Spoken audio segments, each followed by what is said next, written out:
अस्सलामुअलैकुम। Muzammil सोवर्दी official YouTube channel के साथ मैं हूँ आपकी मेजबान इकरार रियाज। हमारे साथ मौजूद है मुज़म्मिल सोवर्दी। अस्सलामुअलैकुम, क्या हाल है आपका? वालेकुम सलाम। बिल्कुल ठीक। आप सुनाएं, कैसी तबीयत है आपकी? मैं ठीक, अल्लाह पाक का शुक्र है। आई एम श्योर कि सर हमारे नाज़रीन भी खैरियत से होंगे। मुज़म्मिल साहब, व्लॉग का आगाज करेंगे। सबसे पहले आपसे जानना चाहूंगी, आज सबसे अहम मुलाकात हुई कि जिसका सबको इंतजार था, सीएम केपी और वज़ीर आज़म मोहम्मद शहबाज शरीफ की। तो मुलाकात का अहवाल क्या रहा? फिर हमने देखा कि मीडिया से गुफ्तगू भी की सीएम केपी ने मुलाकात के बाद। अच्छा, अब सूरत हाल ये है कि टेक्निकल बात ये है कि सोहेल अफरीदी को बज़ाहिर वजीर आजम से मिलने की कोई जरूरत नहीं। हम्म। अगर अगर एनएफसी की या कोई इश्यूज हैं तो उसके फोरम्स मौजूद थे, वो ईसीसी में और जगह वो शरीक होते रहे हैं। वजीर आजम से मिलने की उन्हें कोई खास जरूरत नहीं थी मेरे नजदीक। लेकिन उन्होंने वजीर आजम से मुलाकात की है, जिसको फवाद चौधरी और बाकी लोग जो है वो बड़ा पजीराई दे रहे हैं कि जी बड़ा कमाल हुआ है, बड़ा कमाल हुआ है। मैं समझता हूँ सोहेल अफरीदी एक कदम पीछे हटे हैं।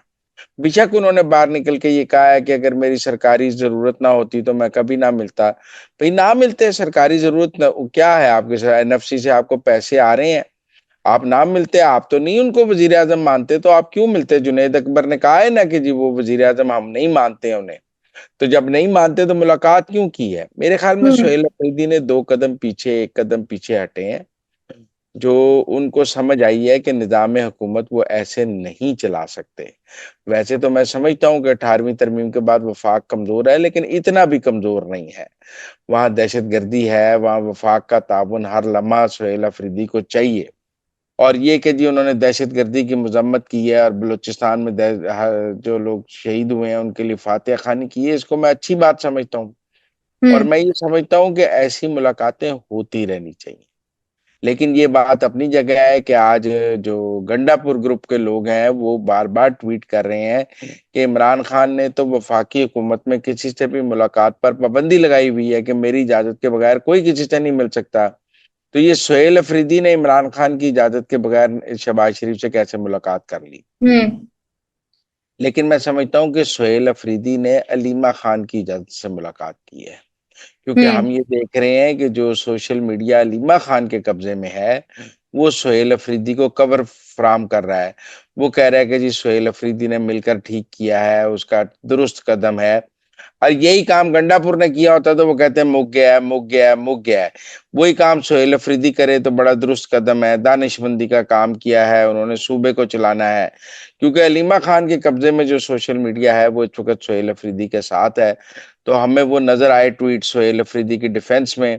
और जो गंडापुर के 5-7 हिमायती हैं, हालांकि उनकी तादाद कम है, वो आज सोहेल अफरीदी को तनकीद का निशाना बना रहे थे कि जब इमरान खान ने किसी से भी मुलाकात के लिए मना किया है तो फिर सोहेल अफरीदी ने कैसे मुलाकात कर ली। लेकिन मैं समझता हूँ सोहेल अफरीदी ने भी बाहर निकल के ना सोशल मीडिया के दबाव में बयान दिया है। जब उन्होंने देखे ना जी, जब उन्होंने मुलाकात में कोई सियासी बात नहीं की, इसका हम्म। मतलब है मुलाकात शहबाज शरीफ के एजेंडे पे हुई है। हम्म। आप बात समझें। हाँ जी। टेक्निकल बात यह है कि शहबाज शरीफ तो नहीं चाहते कि सोहेल अफरीदी उनके साथ टेबल पर बैठकर सियासी गुफ्तगू करें। वो हम्म। क्यों सियासी शहबाज शरीफ सोहेल अफरीदी की सियासी गुफ्तगू सुने? सोहेल अफरीदी के मेरे बंदे छੱड दो, मेरी इमरान खान से मुलाकात करा दो। मेरे ख्याल में इस मुलाकात की बुनियादी शर्त ये होगी कि आपने कोई सियासी बात नहीं करनी है। क्योंकि हम्म। पिछली दफा जब प्राइम मिनिस्टर और सोहेल अफरीदी की मुलाकात हुई थी, उसके बाद सोहेल अफरीदी ने कहा था जी, मैंने उन्हें कहा मेरी मुलाकात करा दें, तो उन्होंने कहा मैं सोच कर बताता हूँ। और अपनी तरफ से उन्होंने पीएम पे पॉइंट स्कोरिंग की थी। लेकिन इस बार मुझे लगता है कि सोहेल अफरीदी ने शहबाज शरीफ की शराइत पर मुलाकात की है। क्योंकि सर, ये एक शर्त और तो चीज यहाँ पीएम पर ऐड। ये शर्त तो पीएम हाउस से आई होगी ना कि आप कोई सियासी हम्म। बात नहीं करेंगे, आप सिर्फ ऑफिशियल बात करेंगे। और अगर सोहेल अफरीदी ने ये शर्त प्राइम मिनिस्टर हाउस की मान ली है तो फिर मुलाकात तो शहबाज शरीफ के एजेंडे पे हुई ना, सोहेल अफरीदी के एजेंडे पर तो ना हुई। तो मुजम्मिल साहब, ये जो ये कहा जा रहा है कि सीएम केपी की गिरफ्तारी यकीनी हो चुकी थी, फिर सोहेल अफरीदी ने भागदौड़ शुरू की, खुफिया माफिया मांगी और आज वजीर आजम से मुलाकात कर उनको यकीन दहानी कराई है कि जो हुकूमत चाहेगी, जैसा आप चाहेंगे वैसा ही होगा। देखिए, मुलाकात तो यकीनन हुकूमत के, वफाकी हुकूमत के और एस्टेब्लिशमेंट के एजेंडे पर हुई है। हम्म। और प्राइम मिनिस्टर की फतह है इस मुलाकात में, मैं समझता हूँ उनका अपर हैंड है। और लेकिन ये कि सोहेल अफरीदी की गिरफ्तारी वाली बात मैं नहीं मानता। ये ज़रूर मानता हूँ कि उनसे सूबा चल नहीं रहा, उनके लिए मसाइल बढ़ रहे हैं। तीरा वाले मामले पर उनको बहुत खफगी का सामना है। 4 अरब वाले मामले पर फेडरल गवर्नमेंट ने उन्हें बहुत डिफेंसिव किया है और उनको नज़र आया है कि इस लड़ाई में वो जीत नहीं सकते। लेकिन मैं समझता हूँ कि अभी सोहेल अफरीदी की गिरफ्तारी का फैसला नहीं हुआ। मैं नहीं समझता कि अभी सोहेल अफरीदी की गिरफ्तारी का कोई फैसला हुआ है। अभी हालात सोहेल अफरीदी की गिरफ्तारी की तरफ नहीं जा रहे। चलिए मुज़म्मिल साहब, ये बात तो आपने क्लियर कर दी। आगे बढ़ते हुए बलूचिस्तान की तरफ रुख करेंगे तो खबर ये सामने आई कि बलूचिस्तान के दोजला में आज भी सरकारी तनसीबात पर हमले हुए हैं। लेकिन हमने देखा एक दिन पहले तो ये कहा जा रहा था कि बलूचिस्तान में तमाम सिचुएशन अंडर कंट्रोल है। आप बताएं ज़मीनी हकाइक क्या है? क्या चल रहा है आखिरकार बलूचिस्तान में? देखिए, आज 2 जिलों वाशिक और नौशकी में दहशतगर्दों ने बीएलए ने हमले किए हैं और वाशिक में डिप्टी कमिश्नर के उन्होंने उस पे जो है घर पे हमला किया है। नौशकी में सरकारी तनसीबात पर हमला किया है। नौशकी में बीएलए के लोगों की जो पेट्रोलिंग की वीडियोज़ हैं, वो भी सरफेस कर रही हैं। हुँ। लेकिन ये पेट्रोलिंग 15 मिनट आधा घंटा करके वीडियो बनाकर ये लोग गायब हो जाते हैं। इस पेट्रोलिंग की वीडियोस का ये मतलब नहीं है कि वो कोई 24 घंटे से नौशकी के उनके कंट्रोल में है। वो आते हैं भाग जाते हैं, आते हैं भाग जाते हैं। बीएलए ने अपनी जो खुदकुश बमबार खवातीन हैं उनकी वीडियोस और फोटोज जारी की हैं। देखिए, इसके बाद जो ये नैरेटिव था ना कि जी बलोच खवातीन का तो इस लड़ाई से कोई ताल्लुक ही नहीं है। हम बलोच खवातीन महारंग बलोच को आप क्यों पकड़ते हैं? बलोच खवातीन का तो इस लड़ाई में वो तो फरीक नहीं है। आप खवातीन को गिरफ्तार क्यों करते हैं? तो ये तो नैरेटिव खत्म हो गया जब बीएलए ने अपनी खुदकुश बमबार खवातीन और अपने दीगर जो दहशतगर्द खवातीन के प्रोफाइल जारी किए हैं। तो इसका मतलब है कि दहशतगर्दी में खवातीन मुलव्वस हैं। और हुँ। बीएलए की जो दहशतगर्दी की कार्रवाइयां हैं उनमें खवातीन हिस्सा लेती हैं। लिहाजा अब ये डिफेंस तो खत्म हो गया कि खवातीन का इस लड़ाई से कोई ताल्लुक नहीं, खवातीन बराबर की फरीक है। अब दूसरी तरफ बात ये है कि जो एस्टेब्लिशमेंट है, सिक्योरिटी फोर्सेज है, हुकूमत है, वो भी क्लेम कर रही हैं कि उन्होंने अब तक 177 दहशतगर्द हलाक कर दिए हैं। उन्होंने कहा सिक्योरिटी फोर्सेस की शहादतें 17 हुई हैं, जिसमें पुलिस वाले 10 हैं, एफसी वाले 6 हैं और एक लेविज वाले हैं। 33 शहरी जो हैं वो अब तक दहशतगर्दी की कार्रवाइयों में जो है वो शहीद हुए हैं। इनमें जो है गवादर और मकरान के रीजन शामिल है। अब वो कहते हैं कि बलूचिस्तान का कुल रकबा जो है ना वो 3,47,190 मुरब्बा किलोमीटर है, जो पाकिस्तान का 44% है। हुँ। इसकी कुल आबादी 14,8 मिलियन है, जो पाकिस्तान का 6% है। मतलब हुँ। पाकिस्तान के 44% रकबे पे सिर्फ 6% आबादी रहती है। तो इसलिए मैं ये समझता हूँ कि रकबे की अपनी जगह बात है, सब कुछ अपनी जगह है। लेकिन फिर भी 2-3 दिन से जो बीएलए के दहशतगर्द हैं वो मुसलसल हमले कर रहे हैं। आज हुँ। जिन इजलाम में हमले हुए हैं वो बिल्कुल ईरान के बॉर्डर पे हैं और ईरान के साथ हैं। अब मैं नहीं समझता कि ईरान जो जो है इस वक्त जब जंग के साए वहाँ है, तो क्या ईरान सहूलतकारी कर रहा है या अफगानिस्तान से ही ये लोग ईरान के इजलाम में आए हैं और इन्होंने ईरान के जो साथ हमारे इजला हैं उनमें दहशतगर्दी की है। क्योंकि अब ईरान को तो नहीं सूट करता इस वक्त पाकिस्तान के साथ टेंशन। लेकिन आप एक और बात देखें, कतर का जो चैनल है अल जजीरा वो भी बीएलए को ग्लोरीफाई कर रहा है और हुँ। इंटरनेशनली और सब सब ये बात भी कर रहे हैं कि अफगानिस्तान की हुकूमत ने इन दहशतगर्दी की कार्रवाइयों की बिल्कुल मजम्मत नहीं की है। तो पूरी दुनिया तो मजम्मत आई है, अफगानिस्तान ने मजम्मत नहीं की है। तो इसके भी अपने रिpercussions हैं कि अफगानिस्तान इसकी मजम्मत करने के लिए तैयार नहीं है। ताने-बाने तो भारत से मिलते हैं। हाँ, पर बेशक भारत से मिलते हैं लेकिन अफगानिस्तान की सहूलतकारी को भी हम इग्नोर नहीं कर सकते। एग्ज़ैक्टली। देखिए, दहशतगर्दों का तरीक़ाकार क्या है? ये जो है ना ये दो तरफ़ा हिकमत अमली पर अमल पैरा है। एक तरफ ये दहशतगर्द ग्रुपों की हिमायत करते हैं और रियासत के रेट को कमज़ोर दिखाने की कोशिश करते हैं और दूसरी तरफ सॉफ्ट पावर का इस्तेमाल करते हुए नौजवान और मुकामी अदबी हलकों के ज़रिए नौजवानों को कन्विंस कर रहे हैं, क्योंकि बहुत सारी तो नौजवान दहशतगर्द भी इसमें शामिल हैं। मेरा ज़ाती तौर पे ये ख़्याल है कि बलूचिस्तान के ऊपर पाकिस्तान की रियासत को बहुत ही सीरियस तवज्जो देनी पड़ेगी हुँ। और 2 दिन से वहाँ हालात कंट्रोल में नहीं हैं और मोहसिन नकवी साहब गए हैं, लेकिन मेरे ख़्याल में आर्मी चीफ़ को वहाँ जाना चाहिए, फ़ील्ड मार्शल आर्मी चीफ़ को।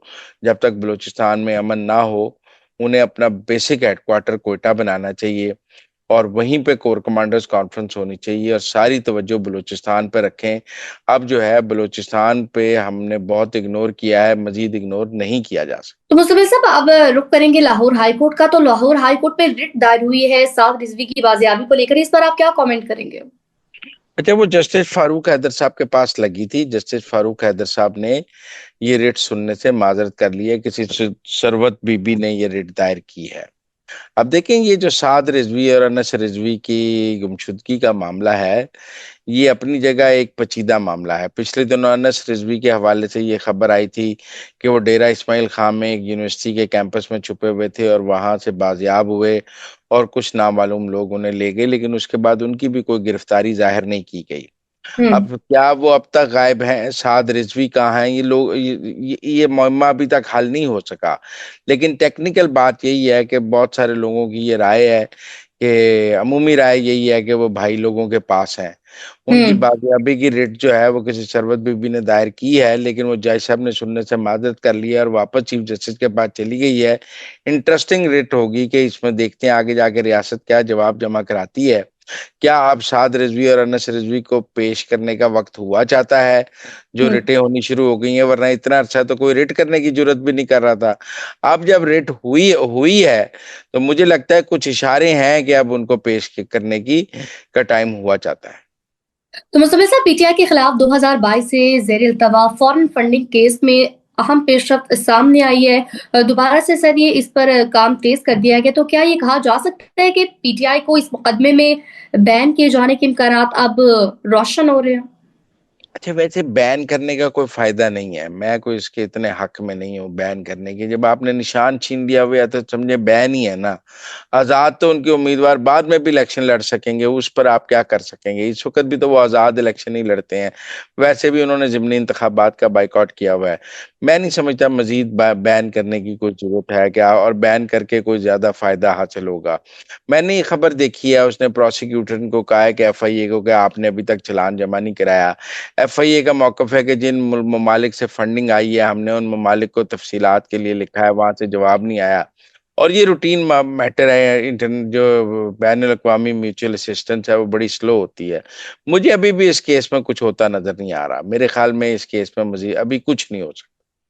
तो मुजम्मिल साहब, आखिर में आपसे जानना चाहूंगी, ईमान मजारी और उनके शौहर हादी चट्टा को लेकर शीरी मजारी का एक ट्वीट सामने आया है, उसको आप कैसे देखते हैं? उन्होंने कहा है 10 दिन से ना मेरे ईमान मजारी और हादी चट्टा जो है ना मिसिंग है।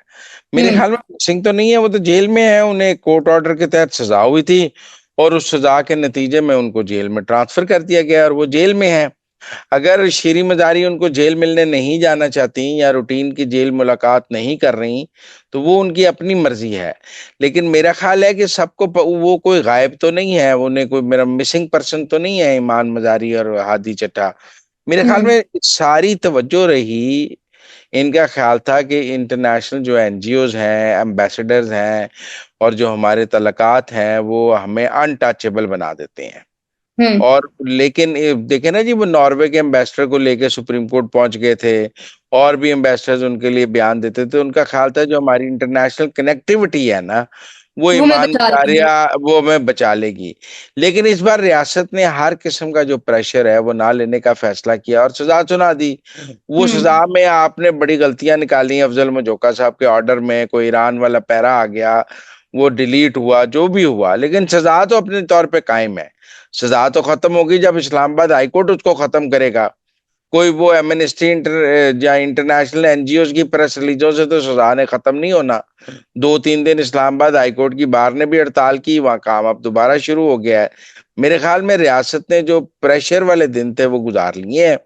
अब प्रेशर मुझे लगता है शीरी मजारी और ईमान मजारी पे होगा, क्योंकि बहरहाल जेल तो काटनी पड़ेगी। अभी कोई जमानत का भी चांस नहीं है और जेल से रिहाई का भी कोई चांस नहीं है। क्या इनको फांसी से इस्लाम सजा मिल सकता और है? हमने देखा है रीमा इस्लामाबाद खान के हाईकोर्ट बेटों को भी तो मिला था। इस्लामाबाद हाईकोर्ट में अपीलें आपको पता है किस रफ्तार से लग रही हैं, इमरान खान की नहीं लगी तो ईमान मजारी की कैसे लग सकती है? तो इसलिए मेरा जाती तौर पे ख्याल है कि अभी उन्हें जरा लंबी जेल काटनी पड़ेगी। वो मिसिंग पर्सन नहीं है।